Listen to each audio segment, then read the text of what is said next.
Buenas tardes, bienvenidos a nuestro último debate estratégico para 2024. Es un placer recibirles. Esperamos a que otros se conecten. Unos elementos técnicos. Ante todo, este debate se celebrará en francés, inglés, español. Hay traducción simultánea disponible. Pueden elegir abajo de su pantalla. Les invitamos a que seleccionen un idioma porque vamos a cambiar de idioma durante el seminario y habrá una intervención en español. Me comunicaré con ustedes a través del chat, así que por favor, si tienen preguntas, por favor, háganlas en el chat.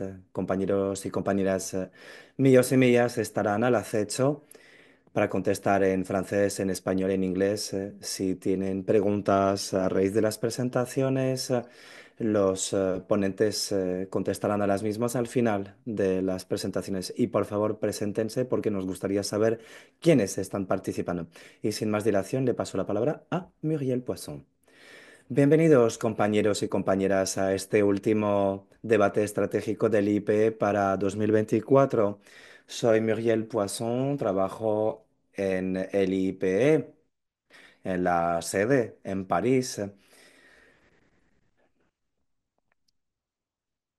Yo soy la responsable de la gestión de los conocimientos y equipo de movilización. Para nuestro debate de hoy hemos decidido centrarnos en el siguiente tema: conectar puntos de datos para mejorar la prestación de la educación o la oferta educativa. Y como bien sabemos, los sistemas y tecnologías de datos sobre educación modernos ofrecen ahora oportunidades sin precedentes para que los gobiernos produzcan, utilicen, compartan los mejores datos posibles sobre educación con más personas, desde las autoridades centrales y locales hasta las escuelas, los ciudadanos y las otras partes interesadas. Y en el marco de ello, los sistemas de información y de gestión de la educación, los sistemas EMIS, han evolucionado, se han complexificado, son sistemas interoperables que permiten una planificación más precisa y abordan cuestiones tales como la equidad, la inclusión y la sostenibilidad. Sin embargo, a pesar de estas nuevas oportunidades, no siempre está claro si todos estos datos que se están manejando y si se utilizan de manera eficaz y cómo y si la recopilación de los datos y el uso de los mismos se plasma o no en un cambio verdadero. Así que en este contexto, para el debate de hoy, vamos a abordar cuestiones críticas. Permítanme mencionar tres de ellas. Primero, ¿qué aspecto tienen estos nuevos datos integrados y sistemas de gestión de datos en diferentes contextos? Van a ahora hablar de distintos experimentos. Dos, ¿cómo se utilizan concreta y eficazmente estos sistemas de datos complejos para orientar la acción? ¿Cómo se utilizan en la práctica? Y más concretamente, cómo se utilizan estos avances técnicos para mejorar la prestación de servicios a nivel local, incluidas las administraciones educativas locales y más allá los ciudadanos. Para debatir de estos temas tan importantes, vamos a ir a hablar de tres iniciativas principales. La primera de Eswatini, desarrollada en el marco de DHIAS2, y si no les suena esta iniciativa, oirán hablar más de ella. Segunda iniciativa que se está llevando a cabo en Honduras, en Centroamérica, que consiste en un sistema de alerta temprana para el abandono escolar, como escucharán. Y tercera experiencia de la que oiremos hablar es la de Australia y Estados Unidos de América, iniciativa presentada por el doctor Stanley, que cuenta con una dilatada experiencia en esta materia, ya que ha estado en el centro del desarrollo de My School en Australia. Seguro que ustedes conocen y han oído hablar. Sin más dilación, quisiera presentar a cada uno de los oradores de la sesión de hoy. Nuestro primer ponente, Am Gagnon, mi compañero del IP, Dirige el grupo de datos y pruebas del equipo de cooperación técnica en el IIP París. En particular, coordina nuestra cartera de estadísticas de educación, microplanificación y análisis de datos geoespaciales. Y antes de incorporarse al IIP en 2015, es decir, hace 10 años, estuvo 6 años en el Instituto de Estadísticas de la UNESCO, UIS, asesorando a los Estados miembros de América Latina y el Caribe. Después de Amo irán a nuestra segunda ponente, la señora Neslive Damlani, que es responsable de la unidad EMIS del Ministerio de Educación y Formación de Eswatini. Nelly es estadística de profesión y actualmente dirige el equipo responsable de la implementación de DHIS2 para educación como uno de los programas emblemáticos del Ministerio. Y para que entiendan mejor este DHIS2, nuestro eh, compañero de la Universidad de Oslo, el doctor Knut Staring, compartirá su experiencia en este ámbito. Knut ha trabajado en el ámbito de los sistemas de información sanitaria desde la creación de la plataforma DHIS2 en 2002, tanto en Oslo como en la OMS en Ginebra. Tercera ponente, Alana, que viene de Honduras, Centroamérica, hablará en español.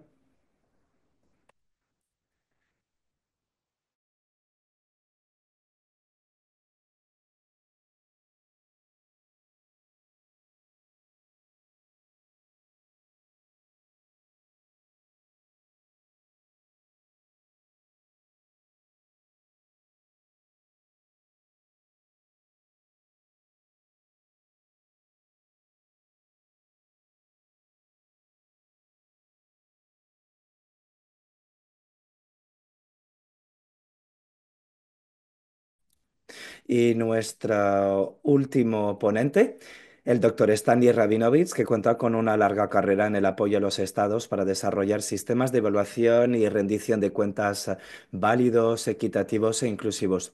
Especialmente fue director general de evaluación y presentación de informes en la Autoridad Australiana de Planes de Estudio, Evaluación y Presentación de Informe. ACARA en sus siglas inglesas, una agencia federal. Para la sesión, cada ponente dispondrá de 5 a 8 minutos para su presentación, a la que seguirá una breve mesa redonda. Luego tendrán la palabra para 20 minutos, así que ruego a los participantes a que pongan sus comentarios y preguntas en el chat. Y sin más dilación, cedo la palabra a mi compañero del IIP, Am. Adelante.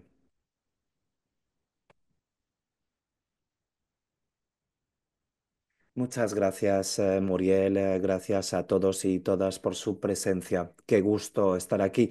Muchas gracias, Muriel, por haber recordado toda mi trayectoria en el IP. Antes de esto, trabajé en mi propio gabinete de estadísticas y al preparar esta ponencia me di cuenta de que gran parte de los debates que tenemos versan sobre los sistemas de datos, entre otros.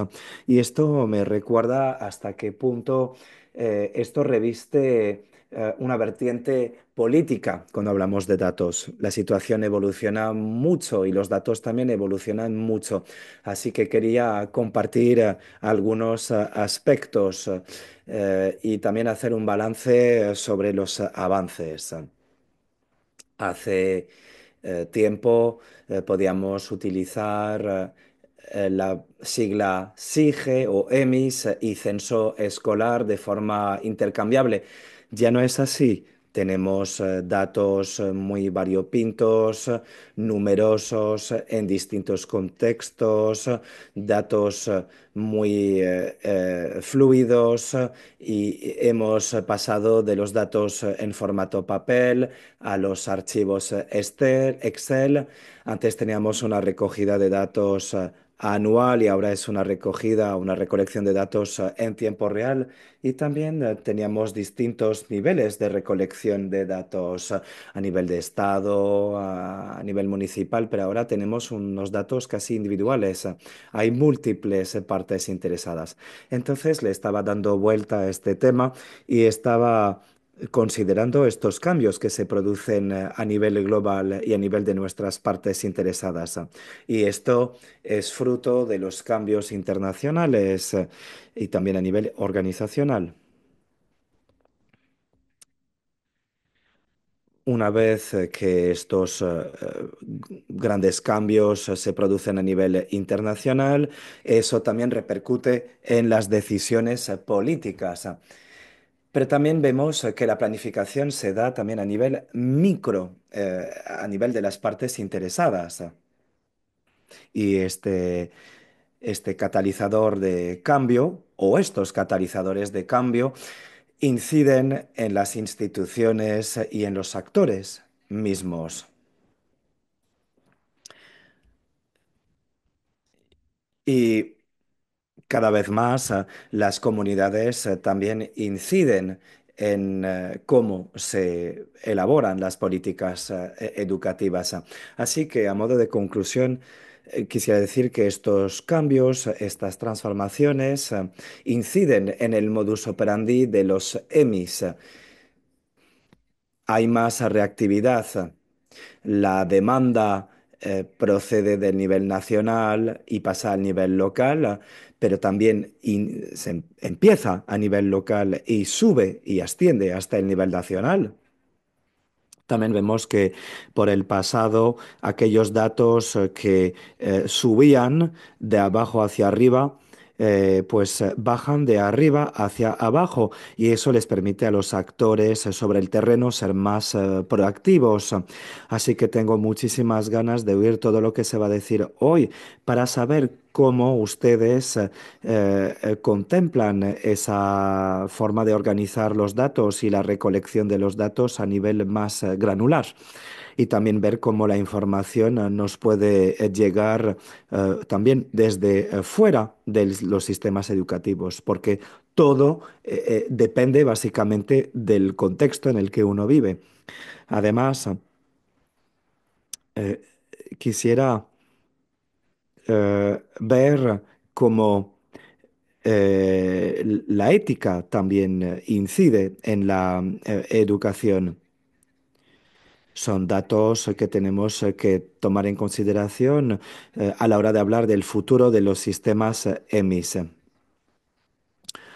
Lo que quiero saber es en qué medida la recolección de datos incide con las comunidades mismas. Los datos inciden en la escolarización, en la educación a lo largo de la vida. Los datos son muy importantes. Creo que las ponencias que vamos a escuchar hoy van a ser sumamente enriquecedoras y también me interesa saber cómo los distintos ponentes se plantean el futuro de estos datos. Si tienen preguntas, pónganlas en el chat. Lo que nos dice usted, Am, es que los sistemas de información cada vez más revisten una vertiente descentralizada y se manejan cada vez más a nivel comunitario. Y sin más dilación, vamos a escuchar la experiencia de Eswatini, que nos va a explicar cómo los datos son cada vez más precisos y granulares, eh, los datos sobre los educandos y el alumnado. Nuestra compañera nos va a hablar de su experiencia en Eswatini. Muchas gracias, Muriel. Buenas tardes, buenos días a todos y todas. Es un placer para mí acompañarles y hacer esta presentación. No tengo mucho tiempo, con lo cual voy a abordar la primera diapositiva. En cuanto al sistema SIGE o EMIS, es un departamento que se creó en 2009 y que utilizaba soporte papel, herramientas papel, y luego utilizamos archivos y hojas de cálculo Excel para el análisis de los datos. En aquel entonces, digamos que teníamos indicadores, un programa e instrucciones. El programa escolar establecido por el Ministerio de la Educación. En 2020 la situación cambió radicalmente. Nos dimos cuenta de que la recolección de datos era una actividad que requería demasiado tiempo. Además, había un desfase de casi un año y gracias al apoyo de la UNESCO pudimos cambiar de planteamiento y adoptamos un sistema totalmente nuevo, no solo para gestionar y administrar los centros educativos estatales, sino para dar un número de identificación personal a cada docente. Y esto es competencia ahora del Ministerio del Interior. Cuando se actualizó la recolección de datos para tomar en consideración las agendas nacionales y regionales después de 2015, eh, ocurrieron dos cosas. Primero, actualizamos la herramienta de recolección de datos y renunciamos al papel. Dicho de otro modo, los centros educativos tenían que hacerse con la gestión y la administración del sistema. Esto requirió impartir formaciones y capacitaciones para que la gente aprendiera a manejar estas herramientas y también establecimos un nuevo método y mecanismo de comunicación con el ministerio. Pusimos en marcha un informe de evaluación piloto y de allí sacamos una serie de lecciones y de conclusiones. Primero, era indispensable que todas las partes interesadas contribuyeran y participaran en esta revolución de gran calado, desde los centros educativos para la recolección de datos hasta el escalón regional y hasta también el Ministerio del Interior.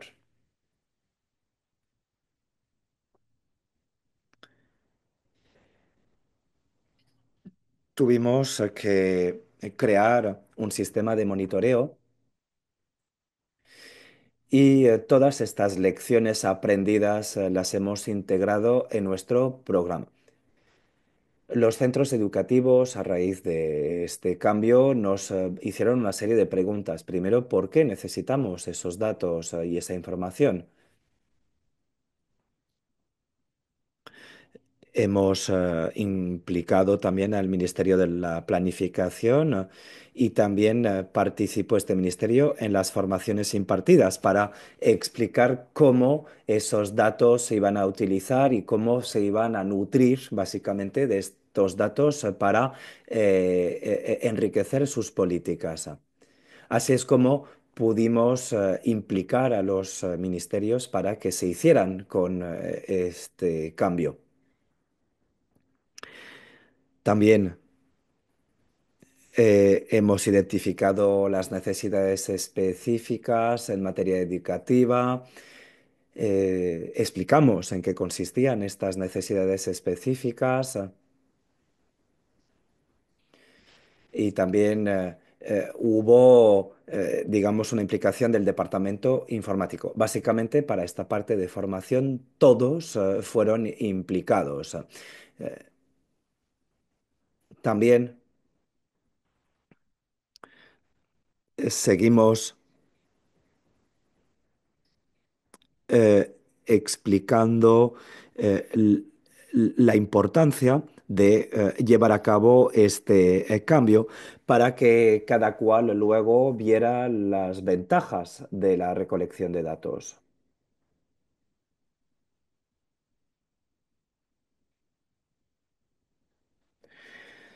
Eso nos permitió también brindar un apoyo a cada entidad a medida.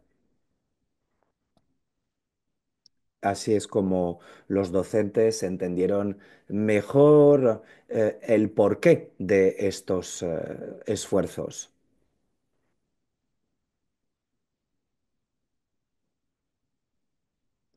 Y digamos que eso es lo que recalcó la importancia del uso de los datos. En esta diapositiva, como pueden ver, pues al principio distribuimos los cuestionarios en las escuelas y luego pues participamos en las distintas formaciones impartidas. Y también en la foto se ve cómo en las escuelas analizan todos estos datos y especialmente el cuadro de instrumentos o el dashboard para ver qué información hay que proporcionar. En esta tarea nos ayudó otro país, Uganda. Ya contábamos con datos en el sistema y con lo cual ha sido fácil identificar una serie de tendencias. Y luego pudimos hacer este mismo trabajo a nivel regional, ver el número de matrículas, el número de educandos, los alumnos con necesidades específicas, etcétera. Y también en esta otra foto vemos todos los anuncios o la publicidad que se hizo acerca de este sistema durante su fase de implementación. En la primera imagen tenemos un artículo redactado por el Ministerio de Hacienda en un periódico local con todos los datos presupuestarios.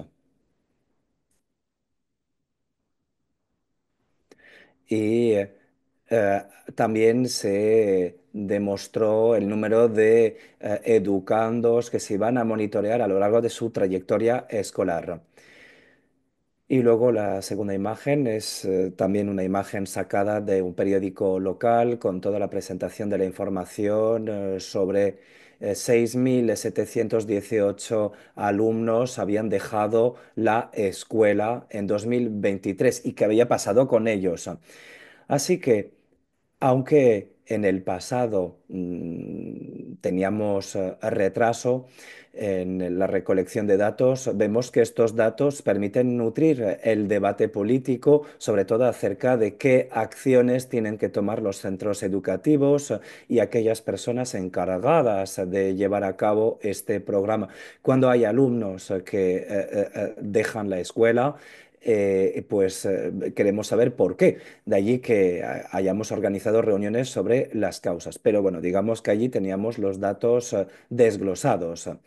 Y allí se decía que los alumnos habían dejado la escuela por problemas de ubicación.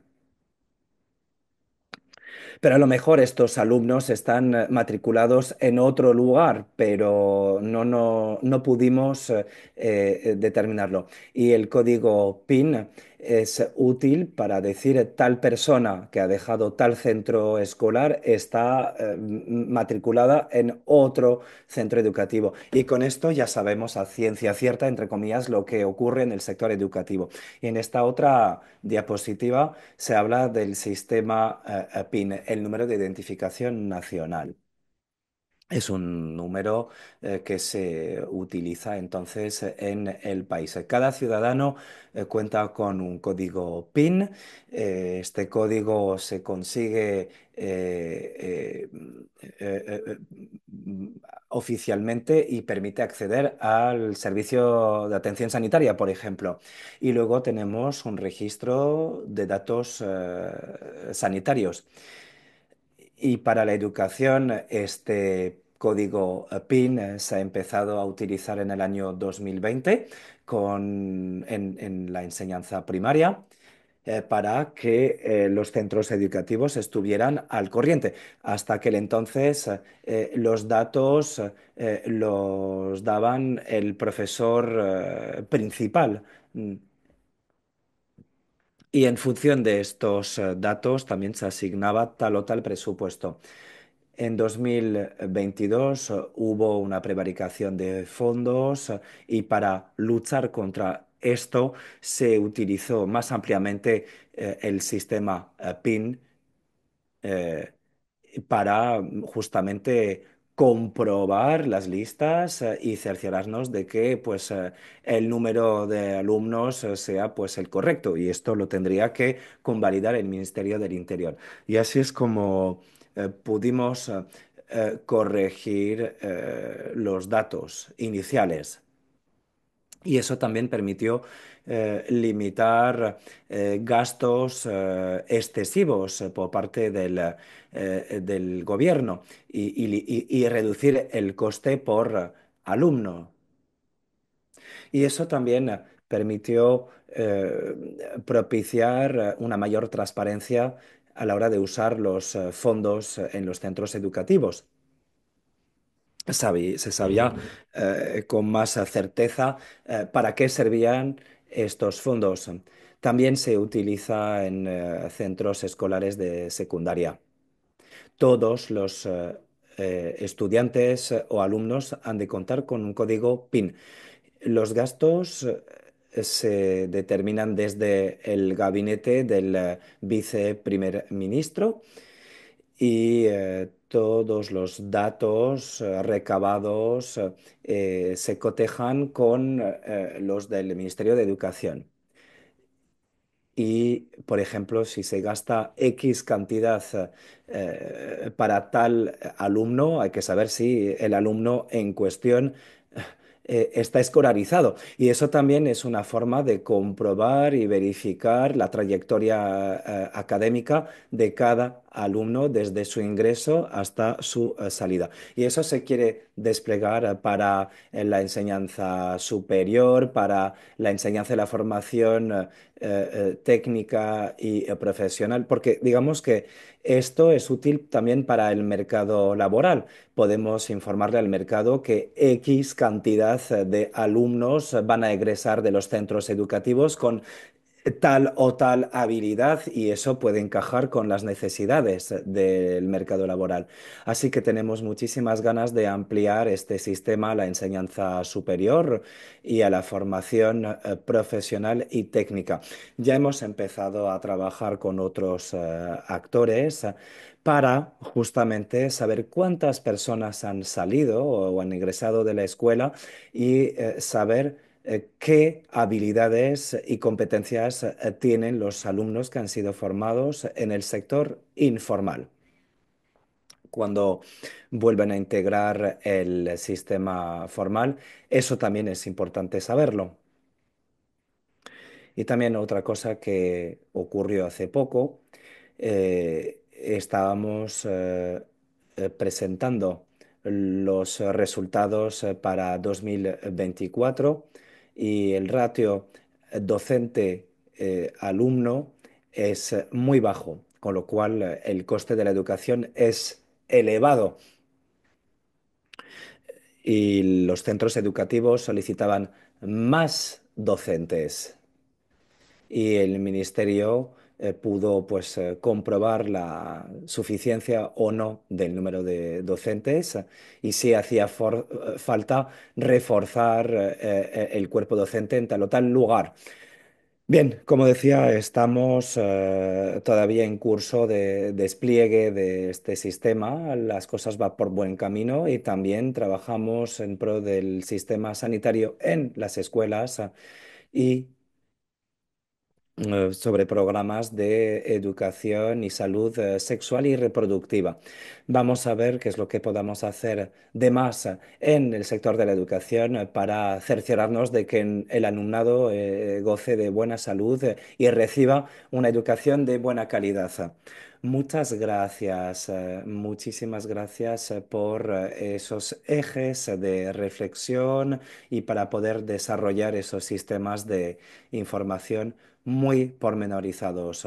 Y también gracias por este paréntesis sobre la enseñanza superior y la formación técnica y profesional y todos los nexos con otros ámbitos, como es el caso del sector de la salud. Y gracias también por estos ejemplos concretos acerca del uso de estos datos a nivel local. Eso es lo que podrá orientar las decisiones políticas a más alto nivel.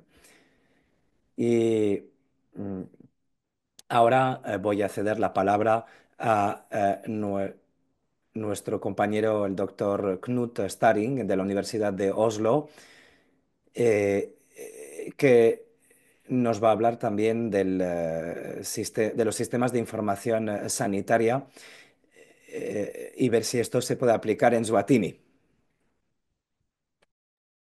Muchas gracias, Muriel, y también a la IIPE UNESCO por darme la oportunidad de hablar sobre estos temas tan importantes.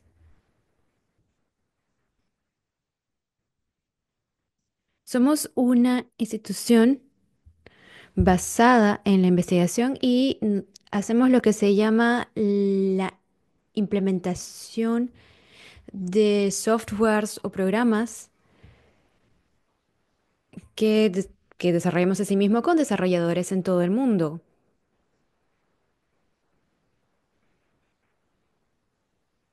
Y de ahí tenemos lecciones aprendidas que podemos utilizar de manera transversal y voy a compartir algunas de estas lecciones. Ya hemos trabajado en más de 10 países y eso también es uno de los más importantes. Ahora sí podemos ir a la siguiente diapositiva. Ahora, el enfoque que hemos usado y que lo hemos hecho desde 2 décadas en el sistema sanitario y ahora desde hace 6 años en el sistema educativo es un enfoque de la ecosistema de la plataforma digital. Esto significa que vemos el ecosistema, vemos el todo de manera integral y queremos ver la infraestructura de la información a nivel nacional y tratamos de posicionar el software que se está desarrollando desde el más y hacerlo bastante genérico, así como flexible. Así se puede utilizar en distintos escenarios y asumir distintos papeles. Se empieza, como mencioné, con los censos escolares, que siguen siendo lo que más practicamos, donde se contiene la información principal de las escuelas, lo que ofrecen,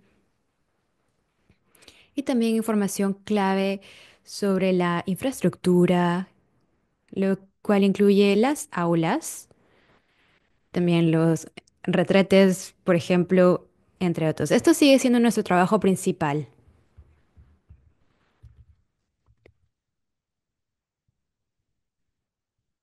E incluso esta información que podríamos catalogar como aburrida, que vemos hace décadas, sigue siendo infrautilizada, no se utiliza lo suficiente. Podríamos todavía trabajar mucho más con ella. Puede estar disponible para las partes interesadas o lo que la UNESCO llama un poco la hilera media o el grupo medio de las personas encargadas de la educación. Y me gustaría decir que el software tiene que ser muy flexible, tiene IPAs y muchos contribuidores, muchos contribuyentes más bien, dentro del ministerio y también compañías locales y podemos crear aplicativos como para Android, para los iPhones, cualquier tipo de smartphone. La comunidad alrededor del sistema es igualmente importante. La comunidad de las partes interesadas que utilizan los datos y que tienen la posibilidad para utilizar estos datos para la toma de decisiones. Por ello, un componente igualmente importante del software es la, la construcción de capacidades de las personas para tener módulos técnicos en los sistemas. Asimismo, también tenemos que ver cómo empoderar a las personas a un nivel local, distrital, a nivel de las escuelas y en la comunidad en general para utilizar los datos.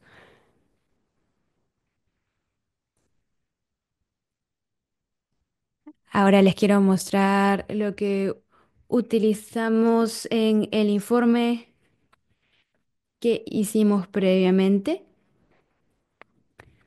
para UNESCO. Nos parece que hay muchas dimensiones en los aprendizajes que hemos tenido. Tenemos que enfocarnos en los datos que utilizan realmente las personas y en vez de tratar de incluir todos los datos desde el inicio, lo que tratamos de hacer es de tener datos de buena calidad y que las personas realmente puedan utilizarlas y mostrar que realmente funcionan y de esa manera luego ir construyendo y se pueden así añadir más elementos una vez que la infraestructura base esté implementada. Acá luego cuando hablamos de la dimensión de descentralización, me parece que es clave hacer que se llegue al sistema al nivel distrital, a nivel escolar, pero hay un gran costo de por medio. Cuando vamos a un nivel por debajo en el sistema educativo, hay muchas personas que capacitar, hay más tablets, por ejemplo, que comprar, hay una mayor necesidad de conectividad, así que realmente tenemos que tener en cuenta cómo nos beneficiamos más de los recursos que tenemos. Luego está la parte de integración, porque nunca hay solamente un sistema en un país para poder tener la información. Hay varias fuentes donde podemos tener información y tenemos lo que se llama un repositorio nacional de datos en el cual podemos obtener los datos desde una única interfaz del usuario. Al hacer disponibles los datos, más allá que tenerlas disponibles por parte de una persona, o bueno, sabemos que a nivel la nación la responsable de recolectarla y también sabemos que compartir la información con todas las partes interesadas es clave para asegurar que los datos sigan siendo usados, que haya apoyo el- para pagar el costo de mantener estos sistemas. Porque desafortunadamente vemos que hay sistemas que eventualmente dejan de funcionar luego de 2 o 3 años de inversiones. Claro, todos queremos datos en tiempo real, pero tenemos que tener en cuenta la carga que esto representa para las personas que recaban datos. Recabar datos todos los días tal vez no es realmente necesario y se pueden recolectar cientos de datos mediante encuestas o censos u otro tipo de encuesta y hay datos que sí se recaban de manera diaria y se hacen a veces por escrito, así que aquí vemos que realmente tenemos que un poco alterar lo que hemos estado haciendo hasta ahora en el mundo de las EMIs. Luego, algo que también tenemos que hacer a nivel individual, tanto para los profesores o docentes y estudiantes, ya se está haciendo en muchos países, pero una vez más tenemos que ten- considerar que estamos haciendo una lista grande de todos los docentes que se actualiza anualmente o tal vez estamos hablando más bien de ver la asistencia o los datos de asistencia diaria.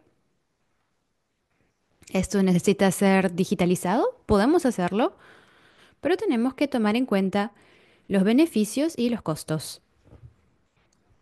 Para mostrarles algunos ejemplos, nos parece que es muy importante que los datos se utilicen a nivel de distrito. Acá la imagen de la mujer es un ejemplo de cómo se usan los datos a nivel local. Pensamos que realmente podemos aumentar la frecuencia de la recolección de datos y también podemos ver que hay varias sinergias muy interesantes entre los sectores. Y me parece que Nelly me- mencionó la salud. Y vemos esta situación en Uganda. Durante la pandemia ya estaban utilizando el sistema de HIS-2 a nivel distrital. No obstante, había necesidad de hacer un seguimiento cuando se reabrieron las escuelas después de estar cerradas por 3 años. Tener la infraestructura ya implementada hizo que sea más fácil añadir este elemento de hacer informes semanales, entre otros, usando tecnología bastante simple en este caso. También cuando tuvimos el brote del ébola, ya había sistemas que funcionaban y también hay otros temas importantes como la comida en las escuelas, entre otras cosas. Y sobre todo a nivel local, a nivel distrital y a nivel escolar, es importante ver cómo estas sinergias no están siendo bastante explotadas, son subexplotadas, se pueden obtener a un costo bastante bajo y también se pueden crear capacidades y empoderar a las personas a nivel local. Sí saben cómo manejar y gestionar los datos. Muchas gracias, Knut. Y así podemos cambiar a la presentación de Alana. Ella nos va a dar un ejemplo muy concreto sobre cómo se usan los datos a nivel local en el contexto de Honduras.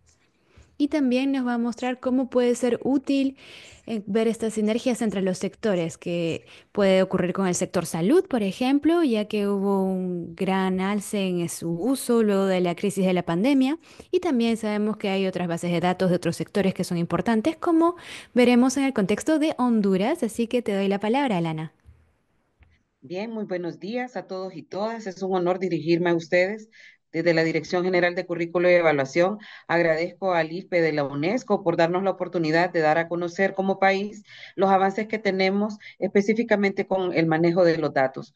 La Secretaría de Educación cuenta con el sistema de administración de centros educativos y hoy voy a conversar acerca de el sistema de alerta y respuesta temprana denominado SAR, que es la estrategia de inclusión plena para la garantía de derecho a la educación de la población en condición de vulnerabilidad.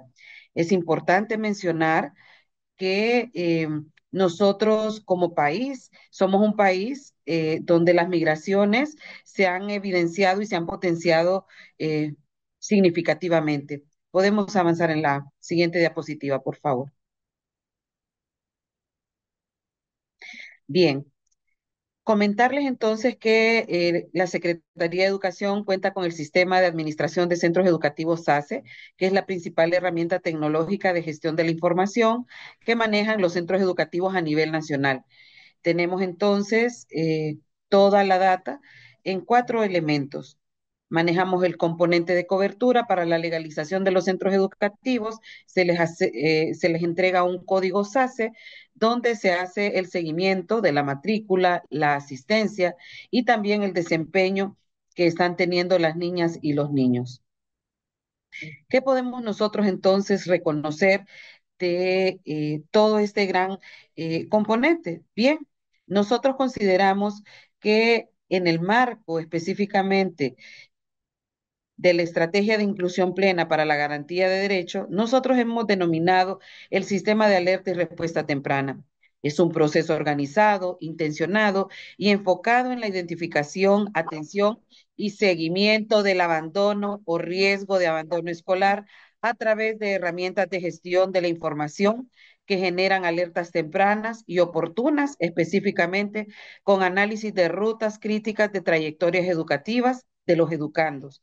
Estos para ser atendidos con herramientas de respuestas rápidas de los centros educativos del país. Durante el periodo de febrero a abril, con seguimiento permanente de la matrícula en el sistema de administración de centros educativos SACE, la estrategia del SAR incluye el análisis en tableros informáticos según la proyección y avance de la matrícula. Esto con miras a una búsqueda y localización e inscripción in situ y para favorecer la toma de decisiones tempranas y pertinentes. Todo ello para ir garantizando el acceso a educandos hasta lograr la consolidación de la matrícula final. Queremos decirles que a nivel de país nosotros tenemos una matrícula flexible porque hay algunas zonas de nuestro país que eh, se dedican a la agricultura y muchos a la corta de café. Eso entonces hace que algunos padres y madres de familia retrasen en algunos momentos la matrícula de sus hijos. ¿Qué es lo que nosotros hemos entonces considerado? Bueno, que tengamos elementos de una matrícula flexible para que las niñas y niños no se vean afectados. Se han generado otras estrategias complementarias como puentes educativos para que las niñas y niños puedan tener las competencias requeridas. Ahora retomamos entonces cómo es ese seguimiento mensual que tenemos. Tenemos un seguimiento mensual de mayo a octubre donde se va teniendo una data de la movilidad de todos los educandos que incluye tanto la identificación automatizada de los niveles de riesgo de abandono escolar, pero también se le da las orientaciones a los docentes, a los directores, a las autoridades del nivel descentralizado para facilitarles todas las herramientas de atención y respuesta educativa según el nivel de abandono identificado. ¿Qué es lo que nos ha permitido entonces desde la experiencia que hemos tenido? Esta estrategia de inclusión plena para la garantía del derecho a la educación de la población de niñas, niños, adolescentes y jóvenes en riesgo de abandono escolar tiene un área de influencia en los 18 departamentos que tiene el país, en los 98 municipios, en todos los distritos educativos y en todos los centros educativos del país. Al inicio de mi participación les comenté que cada centro educativo que está legalmente inscrito cuenta con un código SACE que permite ir identificando cómo ha sido ese movimiento de matrícula, deserción y todos los movimientos que se han tenido a cabo. La estructura que se tiene de la estrategia del sistema de alerta y respuesta temprana está enmarcada en un modelo para el acceso flexible e incluyente.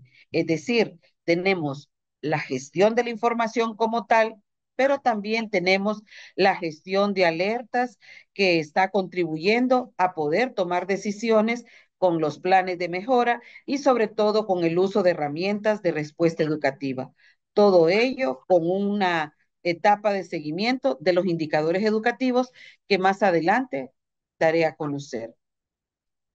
Es importante mencionar que todas las respuestas educativas vigentes son completamente flexibles e inclusivas.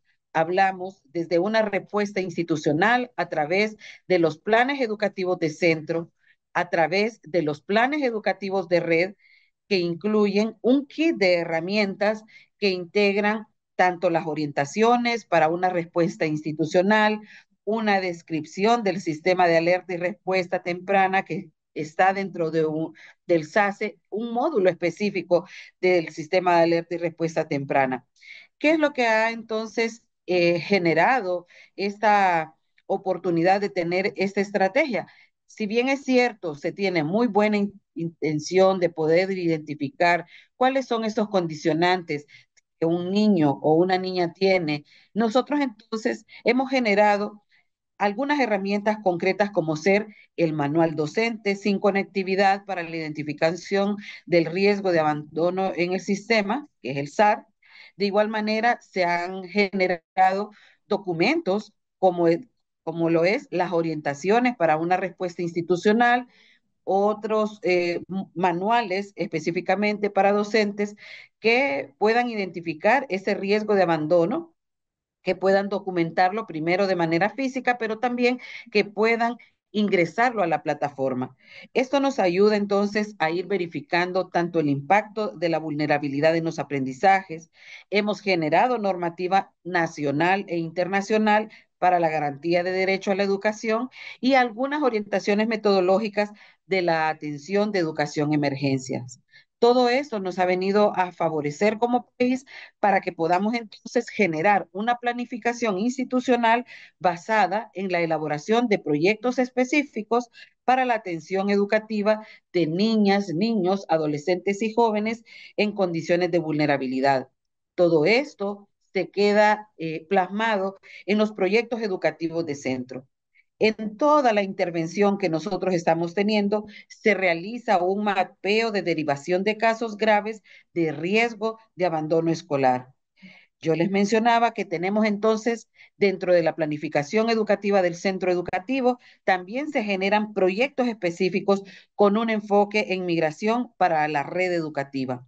La estrategia de redes educativas es una de las estrategias que como Secretaría de Educación nos ha favorecido. ¿Por qué? Porque se establece un centro educativo que le denominamos centro sede de red, que hace referencia con otros centros asociados a esa red que están a una distancia no menor de 4 kilómetros y muchos de ellos entonces contribuyen y referencian a un centro sede que se caracteriza por tener fortalecimiento de infraestructura, fortalecimiento en cuanto a las prácticas pedagógicas que tienen mayor permanencia en cuanto a la asistencia de las niñas y niños.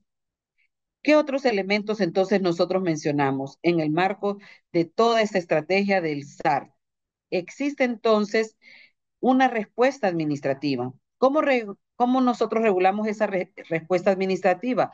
A través de una normativa flexible que permite el ingreso o reingreso de manera flexible al sistema. Nosotros reconocemos que hay dentro de la estructura o de la realidad nacional movilidad humana y sabemos de que hay una movilidad forzada, hay otro tránsito, hay algunos niños, niñas que regresan en esa ruta migratoria al país. Entonces nosotros administramos un kit de herramientas que denominamos SAR-SACE, que está dentro del sistema de alerta y respuesta temprana, con diferentes herramientas que dan no solamente una respuesta académica, sino que también unen todo el componente de restauración de las emociones, una respuesta, podríamos decir, socioemocional, y esto lo logramos nosotros también con un cuarto elemento que es una respuesta permanente. En esta respuesta permanente nosotros estamos considerando y se aplica un reforzamiento, una nivelación para que el niño y la niña no tenga el estigma de que, es el retornado. No, ahí lo integramos y le apoyamos con una nivelación educativa.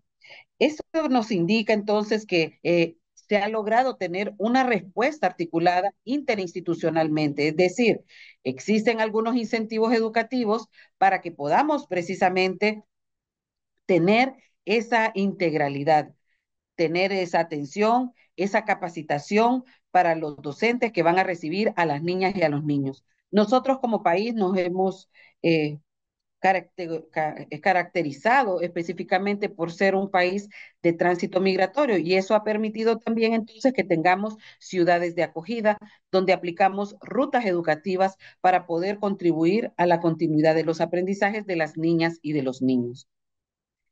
La gestión de alertas y respuestas tempranas nos permite tener una reportería y análisis estadístico de la información.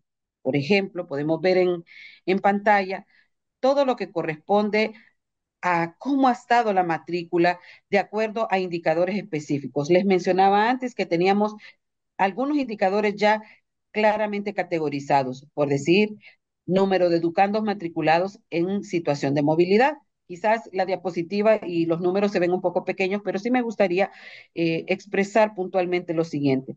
En el caso de los niños y niñas que retornan al país, en el caso de educación prebásica hemos documentado con datos desagregados por sexo, por periodo de mes, por año, desde el 2022, por ejemplo, en el caso de niños y niñas en educación prebásica, tenemos en el 2022, de más de 1,643 jóvenes que fueron realmente nuevamente integrados al sistema educativo.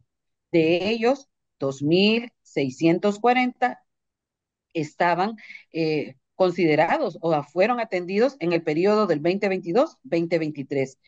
Si vemos en el caso de toda la movilidad, podemos confirmar que en el caso de los niños y niñas de educación básica específicamente, tienen mayor significancia en el sentido de que son los que más están migrando. Estamos diciendo que hay niños que han sido reinsertados en el sistema educativo, por decir algo, del periodo 22-23, más de 16.193 niños y niñas que han sido documentados, que han sido matriculados, que ya cuentan con su código SACE para que ellos puedan continuar sus trayectorias educativas. Niños del tercer ciclo, es decir, séptimo, octavo y noveno, tenemos una atención del periodo 22-23 de más de 7.174 niños y niñas atendidas. Y no digamos en el caso del nivel de educación media, también tenemos niños, pero en menor escala. 2.754. ¿Qué nos dice esto? Que en este indicador del número de educandos matriculados en situación de movilidad ascendió en más de 28.761 jóvenes. ¿Qué nos dice eso? Que nosotros estamos procurando como país documentar la reinserción de los desescolarizados, pero también no podemos desconocer que hay niños que han sido promovidos. Se hacen entonces comprobaciones de conocimientos, es decir, cómo están sus habilidades fundacionales para poder realmente avanzar en su trayectoria educativa. Podemos ver entonces que la data que tenemos del 2022 al 2023, a partir de una comprobación de conocimientos, fueron más de 23.641 niños que han sido atendidos. Estamos hablando de prebásica hasta educación media. Ahora, podríamos entonces explorar qué otros elementos. El tercer indicador al cual ya voy terminando mi participación, hay un total de Una estudiantes en minuta, situación de Alana, para concluir. Sí. Listo. El total de estudiantes en situación de movilidad retirados por abandono se han podido entonces apoyar a más de 3.923. Como país, estamos interesados en documentar que contamos con el sistema de alerta y respuesta temprana. Es necesario entonces tener la data para la toma de decisiones. Muchísimas gracias.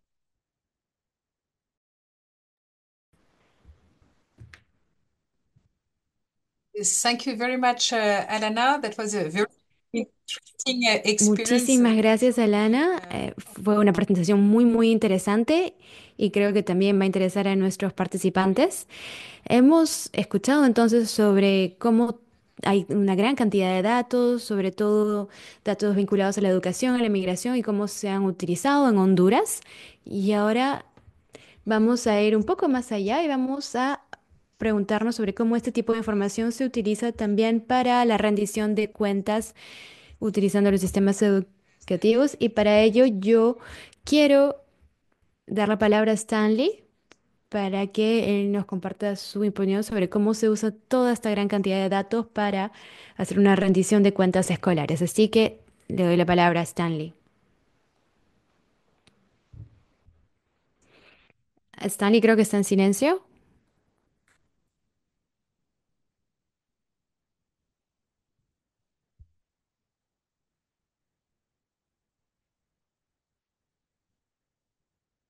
Tienes que, tiene que ponerse lleno en silencio, si puede activar su micrófono.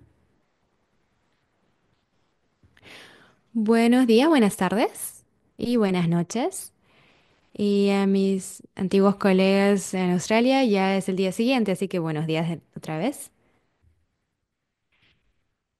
Y quiero decir primero que nada que estamos viviendo en un mundo muy grande y muy diverso. Y yo quiero enfocarme en esta presentación en las escuelas y quiero hablar sobre la historia y el contexto de un entorno específico que cambia de país a país o dentro del país, a nivel federal, a nivel estatal o incluso dentro de un condado. Y hay o incluso entre escuela y escuela, hay grandes diferencias que tenemos que observar. Así que quiero empezar hablando sobre la situación actual de los sistemas de rendición de cuentas y luego quiero hablar sobre cuáles son las mejores prácticas, según mi experiencia en Australia, en Estados Unidos, y luego quiero concluir con un pequeño pero gran ejemplo de cómo se pueden utilizar los datos de una manera simple pero con gran impacto para poder ayudar al aprendizaje estudiantil.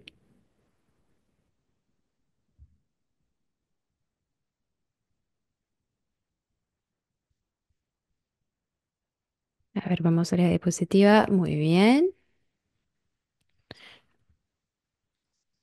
Ahora, ¿cuáles son estos modelos escolares de rendición de cuentas? Y varían mucho. Hay escuelas que no cuentan con estos sistemas y tienen que pensar en cuál es la situación actual. Tal vez no cuentan con datos suficientes o no entienden lo suficiente o no tienen un consenso de cómo debería funcionar el sistema. Así que es muy importante pensar en todos estos elementos para realmente plantearse en el sistema. La primera etapa supone publicar indicadores, como por ejemplo el sitio web Australian My School website, y les recomiendo ir porque ahí hay miles y miles de escuelas australianas que tienen distintos indicadores. La manera mejor de explicar My School website es con la expresión el sol es el mejor desinfectante. Esto permite que las personas puedan discutir de manera abierta lo que necesitan y de esa manera podemos ver qué ocurre después. Entonces, esto es lo que decidió hacer Australia, apostar por lo sencillo. La página web titulada Australia My School nos permite acceder a más de 10.000 centros educativos Estados Unidos. Estados Unidos, por su parte, ha dado un paso más. Publican certificados de desempeño y planes de mejora en función de los resultados de los centros educativos en base a determinados indicadores. Hasta han amenazado con sanciones a algunos centros educativos cuando no cumplían algunos criterios. No estoy criticando el método como tal, pero básicamente algunos centros escolares pueden echar el cierre si no cumplen algunos criterios y a veces el Estado se hace con el control de determinados centros. Singapur tiene un sistema, por su parte, muy centralizado, como es de comprender. Australia y Estados Unidos han apostado por modelos mixtos. El Estado federal y el Estado nacional tienen culturas diferentes y entonces optan por estrategias diferentes. En Estados Unidos es sobre todo el gobierno federal que elabora una serie de políticas, como por ejemplo no dejar a ningún niño atrás, y en países como Canadá, por razones muy culturales, hay una mezcla de responsabilidades entre el Estado, la provincia y el nivel local. Ahora, en cuanto a los indicadores, muchos sistemas se fundamentan en los logros y la evaluación. Hay pruebas anuales y eh, la obligación de rendición de cuentas aparece en esta evaluación de los alumnos. Son evaluaciones de muy alto nivel. Entonces se puede saber qué centros tienen estos datos y también datos sobre asistencia escolar, becas, etcétera. Esto forma parte de la evaluación de la obligación redicional. Y los estudiantes pueden participar en estas evaluaciones y también ven cómo los centros escolares gestionan eh, los casos como los de los niños con necesidades específicas. Y en el Reino Unido, pues hay otro sistema. Finlandia tiene un modelo alternativo. No se fija en indicadores específicos como lectura, escritura y aritmética, sino se centra en cosas como la creatividad y cuenta con un sistema muy sofisticado de seguimiento. Lo más sencillo es organizar una prueba y ver cuál es el resultado, pero también hay que analizar cuál es la disponibilidad de los datos, como decía Knut, y cómo se van a utilizar esos datos. ¿Y qué es lo que comprobamos? Lo que vemos es un incremento cada vez más significativo de los indicadores de desempeño y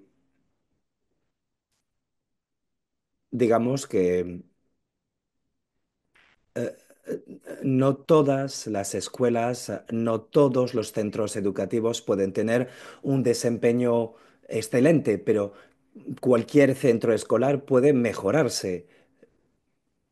Y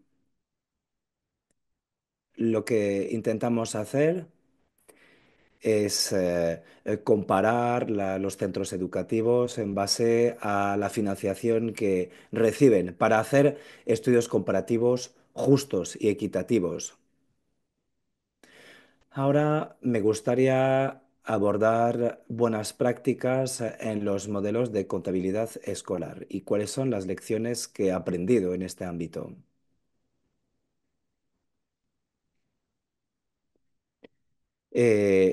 Sería, digamos, una situación ideal, pero tampoco quiero ser arrogante. Pero creo que son los mejores ejemplos de contabilidad escolar. Lo más importante es que sean sistemas justos y equitativos, sobre todo para aquellos centros escolares que no tienen mismos o recursos comparables. No podemos compararlo todo.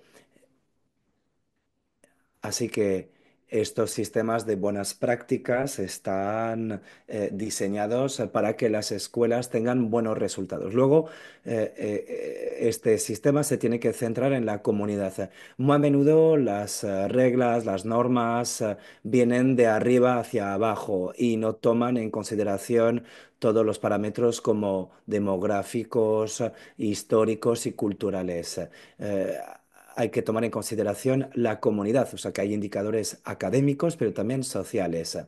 También hay que contar con un sistema común de indicadores con adaptaciones locales. El crecimiento como tal no basta por sí solo y les voy a poner un ejemplo.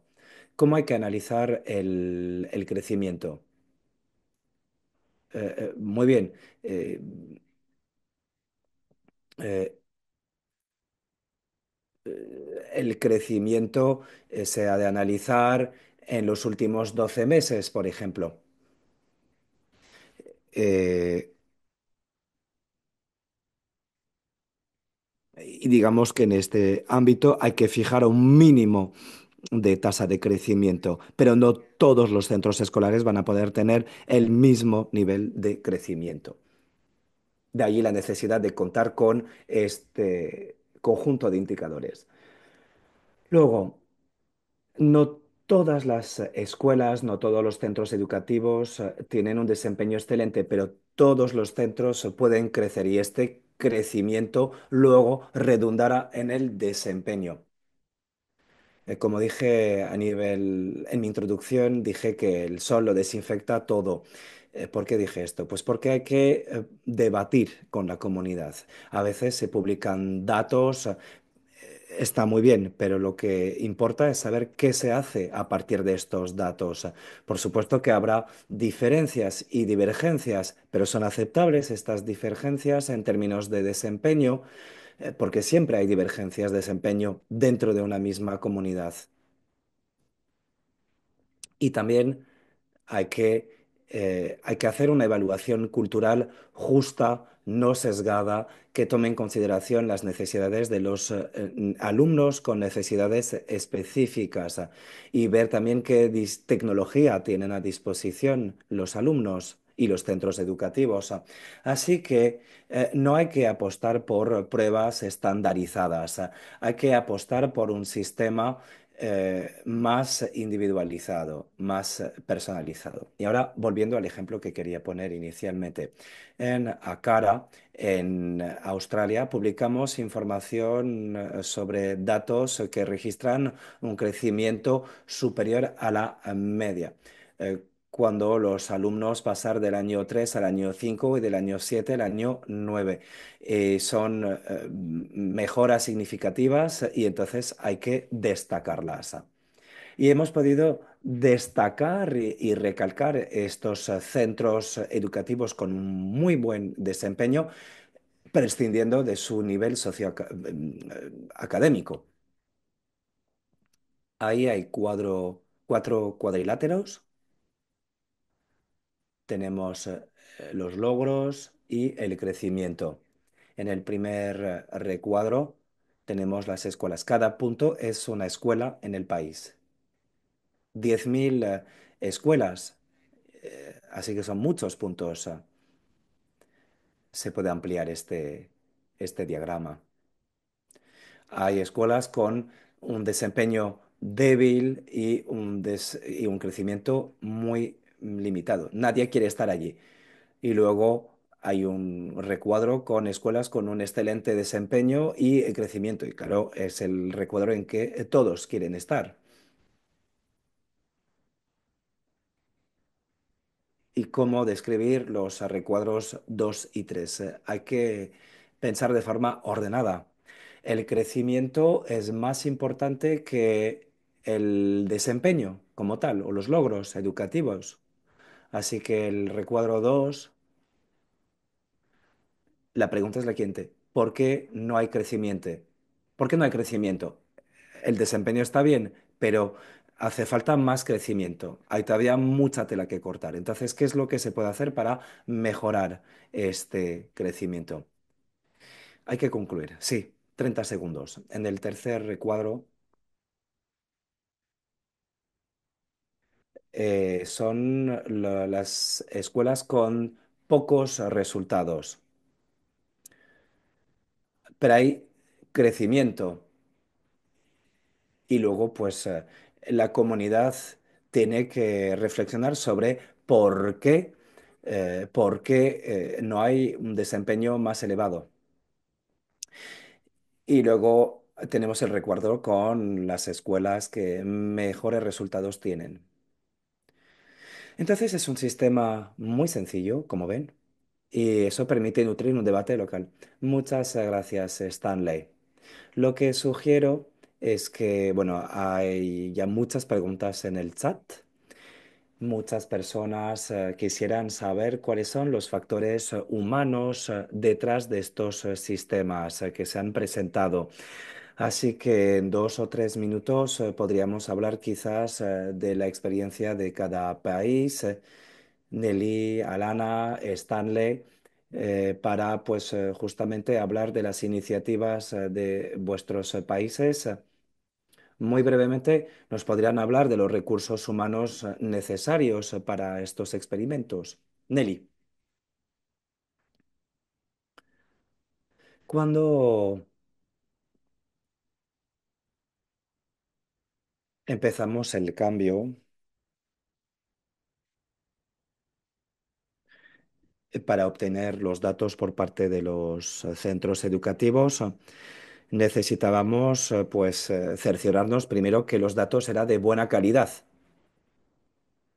y luego hacer un estudio comparativo e identificar tendencias. La formación sigue su curso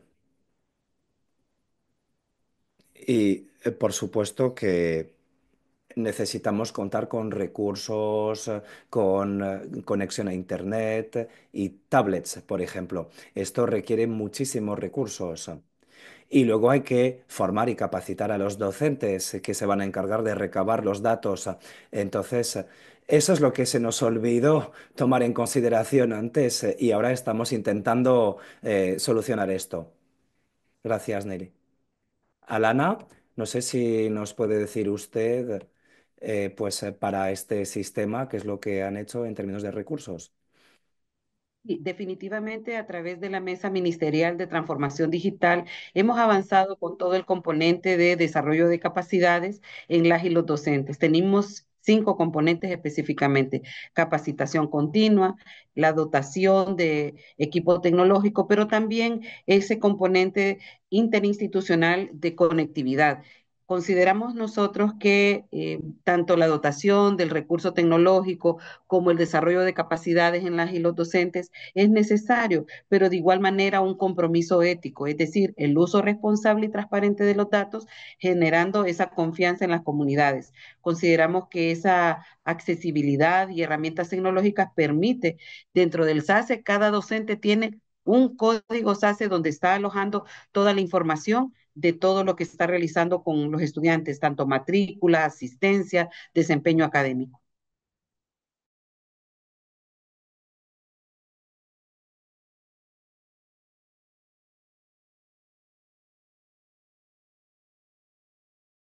Y Stanley nos podría hablar de los factores humanos detrás de estos proyectos y sobre todo los problemas con los que se ha topado para el refuerzo de capacidades. A ver, ninguna escuela puede hacer las cosas por sí sola. Las comunidades han de ser, hay que implicar a las comunidades para que entiendan los objetivos. ¿Qué es lo que pretendemos conseguir en el marco de este objetivo?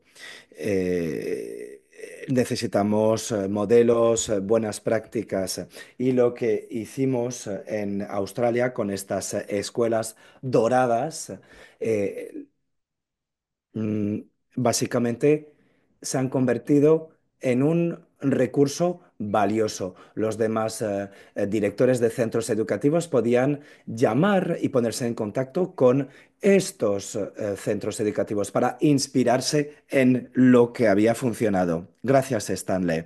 Tenemos muchas preguntas en el chat, así que las voy a plantear.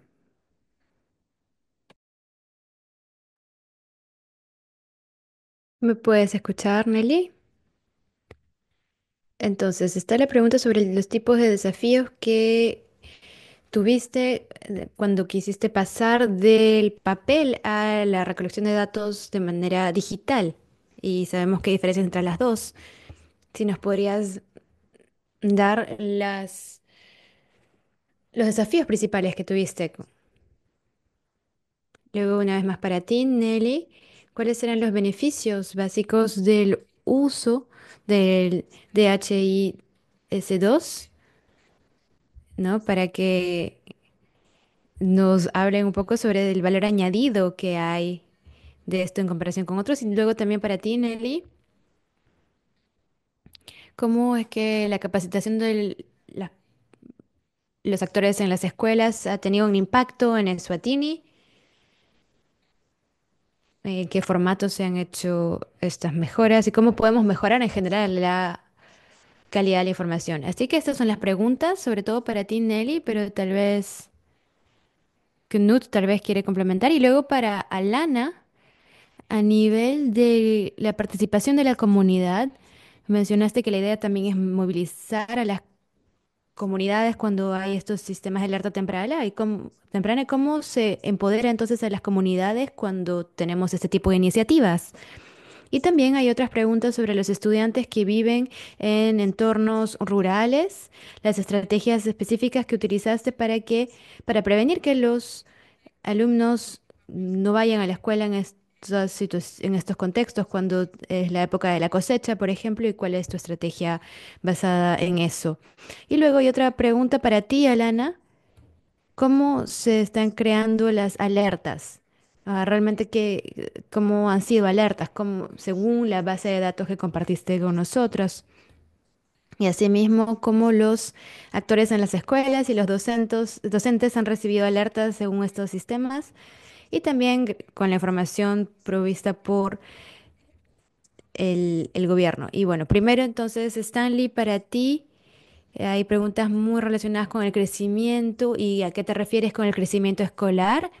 Y luego también, en vez de comparar las escuelas con el promedio nacional o el promedio local.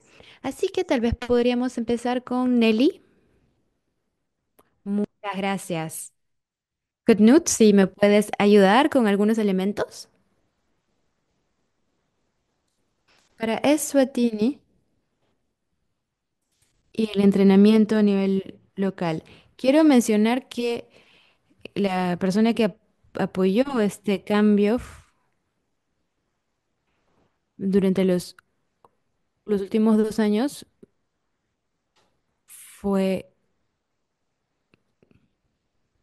con, a nivel nacional con la inversión cada vez mayor hacia las EMIs.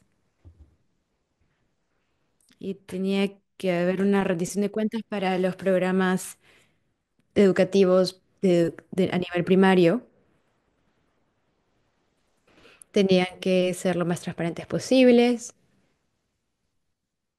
Así que hacer un seguimiento y ver qué ocurre con los alumnos en las escuelas, me parece que es una de las razones por las cuales realmente queríamos defender este cambio. Inicialmente, cuando empezamos con el proceso, teníamos que ver qué hacían los otros países y luego hubo una convocatoria abierta para ver quién podría apoyarnos con distintas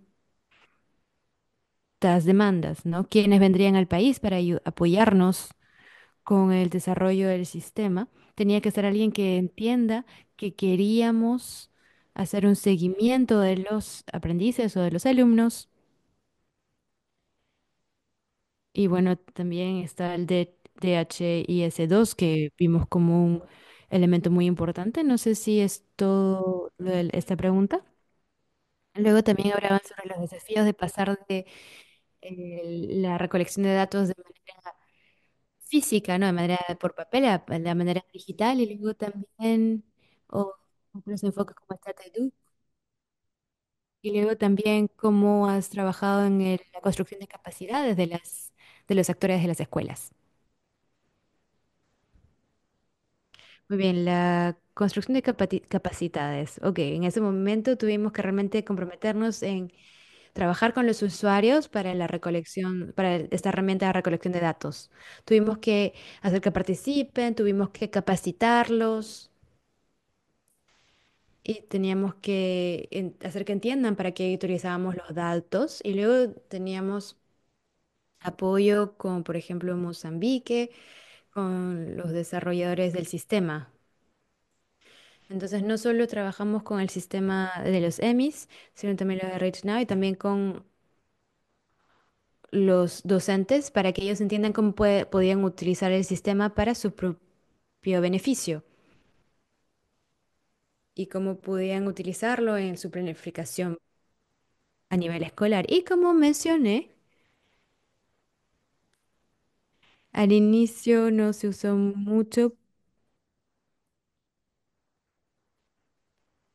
porque no estaban viendo evidentemente las fuentes de código abierto, ¿no? Open source. Y bueno, los recursos que se necesitan son bastantes, se necesitan muchos recursos, pero fue importante al momento de hablar con ministros y cuando en las reuniones pedían que el gobierno apoye la iniciativa, en esos momentos lo importante era que el costo sería muy alto, pero con el tiempo los beneficios serían mucho más altos que los recursos que se necesitaban al inicio. Por eso, poder rendir cuentas de todos los sectores y de todas las escuelas y por parte de los docentes y las escuelas también es lo que ayuda a que esta iniciativa tenga éxito. Es lo que hace que el gobierno nos apoye tanto.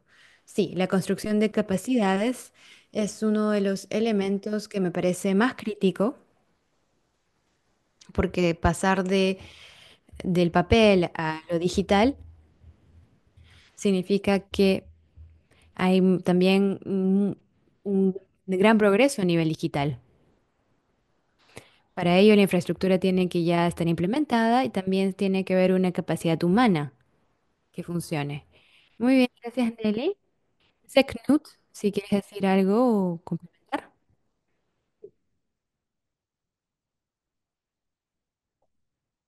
No sé si hay qué otros buenos sistemas hay, pero lo que nosotros tratamos de hacer desde la perspectiva arquitectural es ver qué está funcionando bien y obviamente ver lo que no está funcionando.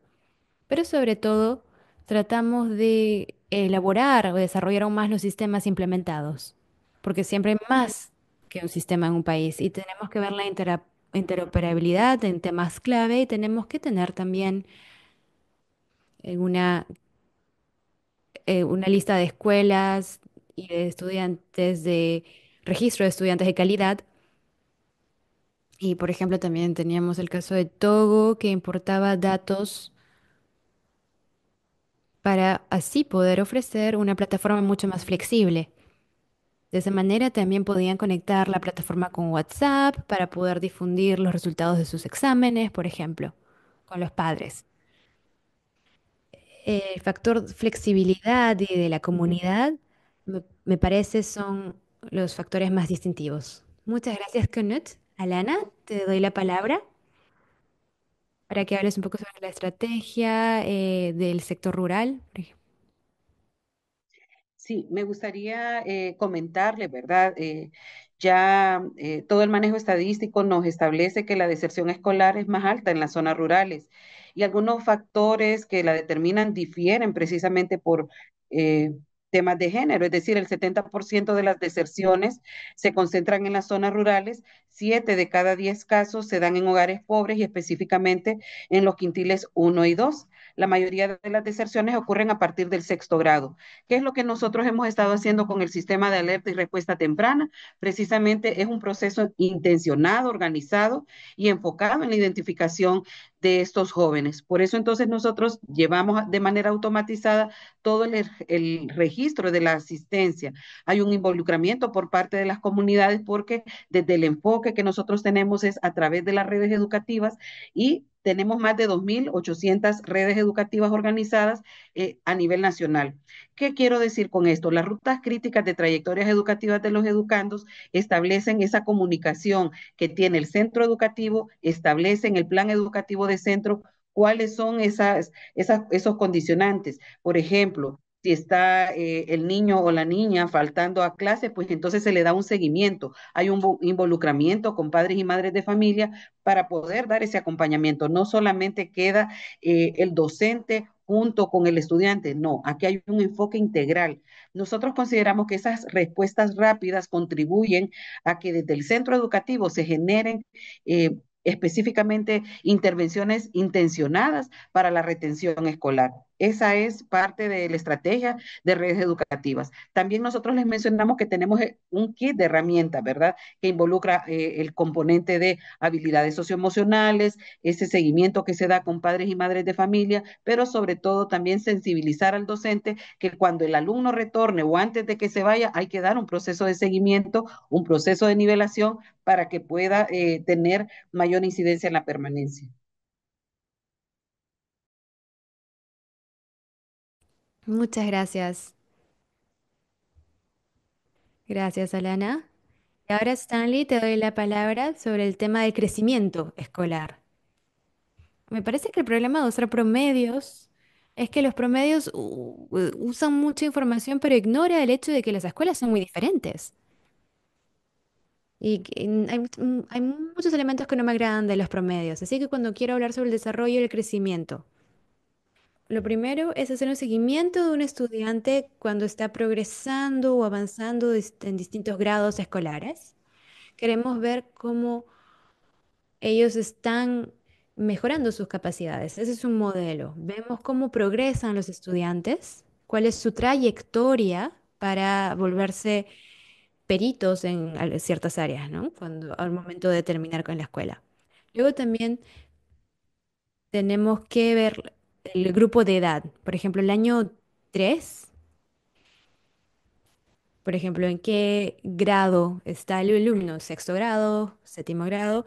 Tenemos que utilizar la información del sistema de rendición de cuentas para que así el grupo siguiente de estudiantes tenga un rendimiento similar o mejor. Muchas gracias, Stanley. Así que estamos llegando aquí a las palabras de clausura para llegar para empezar con AM. Hablamos sobre los datos a nivel descentralizado, luego llegando a las escuelas, a los sectores de las escuelas y también queríamos incluir las comunidades y también a los ciudadanos como parte de este proceso. Así que si pudieses recomendarnos un elemento para promover la recaudación de datos a nivel escolar, tal vez, ¿qué podrías recomendar? Sí, tal vez muy rápidamente puedo decir que cada actor tiene que utilizar los datos y la evidencia para enfocarse en la toma de decisiones, para tomar decisiones informadas. Me gustaría decir que los actores locales, los líderes de escuelas, los profesores o docentes y también las comunidades tienen la intuición adecuada en la manera de tomar decisiones. Obviamente hay distintas experiencias y distintas maneras de administrar y distintos sistemas que pueden ser importantes. Pero me parece que si podemos realmente conectar a nivel local con el entorno, el contexto socioeconómico, la cultura, los idiomas, toda esta información es que es información que nos ayuda mucho. Y obviamente es todo en combinación con nuestra infraestructura. Y así me gustaría terminar diciendo que tenemos que ser humildes en respecto al el tamaño de los datos que tenemos que recolectar, ¿no? No tenemos que simplemente enfocarnos en almacenar los datos, tenemos que ver también el aspecto de la sostenibilidad y eso lo dejaré para tal vez otra discusión, pero agradezco una vez más a los colegas por la discusión. Muchas gracias, Sam. Ahora, Lenny, una recomendación para recolectar datos a nivel granular. Pues siempre hay que tener presente cuál es el objetivo de la recolección de los datos. Eso es lo que hay que tener presente. Y también ver cuáles son las realidades individuales. Tenemos que hacer gala de amplitud de miras para ello. Y los datos nos permiten adaptarnos y adaptar nuestra oferta a nivel nacional. Hay que Hay que también tomar en consideración el contexto económico en el que se encuentran los individuos. Hay que saber en qué entorno se maneja el individuo para poder adaptarse mejor y adaptar la oferta. Y de conseguirlo, ya sabremos cómo puede evolucionar el sistema y para estar, digamos, en línea con las necesidades del educando. Gracias. Gracias. Knut, una recomendación. Mi recomendación es la siguiente.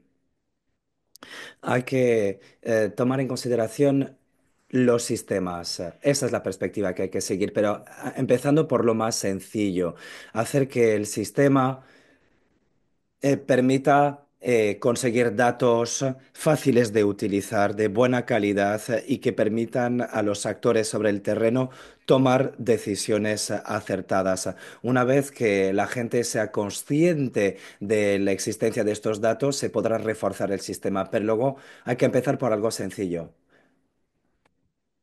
Alana.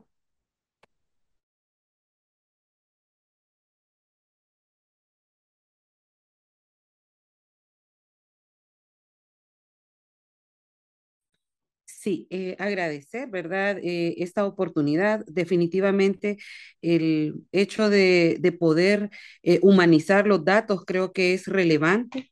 Desde Honduras, pues nosotros tenemos esta iniciativa del sistema de alerta y respuesta temprana, pero consideramos, sí, necesario poder difundirlo más, ¿verdad? Reconocemos que los principales motivos de abandono escolar incluyen la falta de recursos económicos, los problemas familiares, la falta de interés en la continuidad de los estudios. Entonces, ahí debemos nosotros estar teniendo esas intervenciones intencionadas para tener una oferta académica atrayente y sobre todo tomar las decisiones. El tema del sistema de respuesta y alerta temprana es precisamente generar data para la toma de decisiones, ¿verdad? Muchísimas gracias.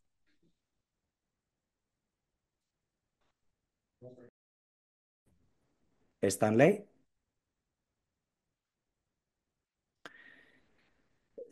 Es difícil tener unos modelos educativos con esta obligación tradicional, pero tenemos que saber qué es lo que pretendemos alcanzar y luego eh, eh, ver si esos datos merecen la pena y si merecen la pena, pues invertir en ello. Muchísimas gracias, Stanley, y todos los ponentes por sus contribuciones. A modo de resumen, creo que por lo que hemos oído de unos y otros en términos de lecciones aprendidas, eh, no hay que crear sistemas demasiado complejos que se pueden escalar con herramientas útiles para las poblaciones locales y a nivel local. Creo que a través de las distintas ponencias hemos visto las distintas oportunidades para propiciar el diálogo intersectorial. Eso también es importante. Hay que dialogar dentro del sector educativo, pero también con otros sectores, como el sector sanitario, por ejemplo, y eso permite pues informar todavía más las decisiones en materia educativa. También han hablado de distintos obstáculos, financiación, divergencias de sistemas, eso está claro, pero también nos dieron buenos ejemplos acerca de cómo esto se puede utilizar para promover la equidad, tal como lo vimos en Eswatini y también con grupos muy selectivos y precisos, como en el caso de Honduras, y en términos de transparencia y responsabilización. Y en lo que nos ha dicho Stanley, quizás sea también muy interesante. Lo que nos dijo Stanley como principio básico cuando habló de la información justa, cuando habló de la información a nivel local. Hay que centrarse en el crecimiento de los centros educativos, apostar por la comunidad y también teniendo muchísimo cuidado con las especificidades culturales. Gracias a los distintos ponentes por sus intervenciones. Vamos a cerrar este último debate estratégico 2024, pero volveremos en 2025 con nuevos debates estratégicos. Y el año que viene nos centraremos en otro tema muy importante, la equidad en el marco del aprendizaje. Y esperamos que nos acompañen de cara al año que viene para pues celebrar estos debates. Estamos en contacto, vamos a organizar nuevos debates. Las ponencias de los distintos invitados se pondrán a su disposición. Permanecemos en contacto, pase lo que pase. Muchísimas gracias a todos, a nuestros oyentes, a los ponentes. Les deseo un fin de año muy agradable y con mucho gusto nos volvemos a ver en 2025. Hasta luego y muchas gracias.